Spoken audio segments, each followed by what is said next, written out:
Hello guys, good morning. তো আজকে আমার মেকআপের লাস্ট ডে, আজকে হচ্ছে আমার এক্সাম। তো আমার যা যা জিনিসপত্র লাগবে আর কি মেকআপে, যা মডেল তাকে সাজাতে, সেই সব জিনিসগুলো গুছিয়ে নিচ্ছি।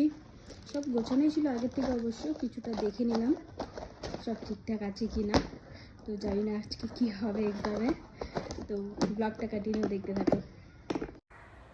তো আমি রেডি সেডি হয়ে নিয়েছি আর হয়ে একদম বেরিয়ে পড়েছি। আর আমার হাতে অনেক ব্যাগ ট্যাগ আছে, কারণ মডেলে সব জিনিসপত্রগুলো নিয়েছি। তো আমি হাঁটতেই পারছিলাম না, আমি অত কিছু জিনিস, আমি পুরো হাঁপিয়ে গেছি একদম। তার মধ্যে আবার পরেছি শাড়ি পরে তো আমি এমনিতেই হাঁটাচলা খুব একটা করতে পারি না।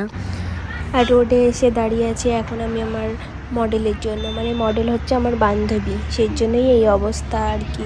এমনিতেই অনেকক্ষণ ও লেট করিয়েছে, তো আমি বাড়ি থেকে দেরি করেই বেরোলাম, কিন্তু এসে রোডে এসে দেখি এখনও ওর পাত্তা নেই। এই যে মহারানী আসলো এখন। তাই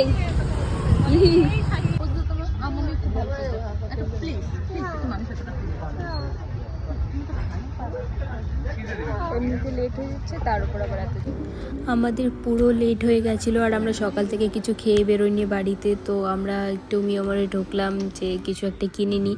তো প্যাটিস কিনলাম, কিন্তু খাওয়ার একদমই সময় পাইনি। যাওয়ার সাথে সাথেই দেখি এক্সাম স্টার্ট হয়ে গেছে, তো এক্সাম দিতে বসে পড়েছি।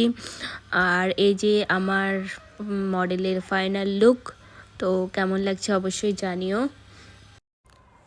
তো আজকে যেহেতু ক্লাসের লাস্ট ডে, তো আমরা সবাই মিলে ম্যামকে একটা বুকে গিফট করলাম। ম্যাম তো খুবই খুশি হয়েছে। তারপর হলো কেক কাটিং, আর আমরা সবাই মিলে তারপর কেক কাটলাম। 10টা দিন কি করে কেটে গেল কিছু বুঝতেই পারলাম না। আর আজকে লাস্ট ডে, তো সবাইকে মিস করব খুব। সারাদিন না খেয়ে একদম প্রচণ্ড খিদে পেয়ে গিয়েছে। আর আমরা পাশে একটা বিরিয়ানির দোকান ছিল আসার পথে, তো সেখানে ঢুকে পড়লাম বিরিয়ানি খেতে। আর এখানের বিরিয়ানিটা খুব টেস্টি ছিল খেতে।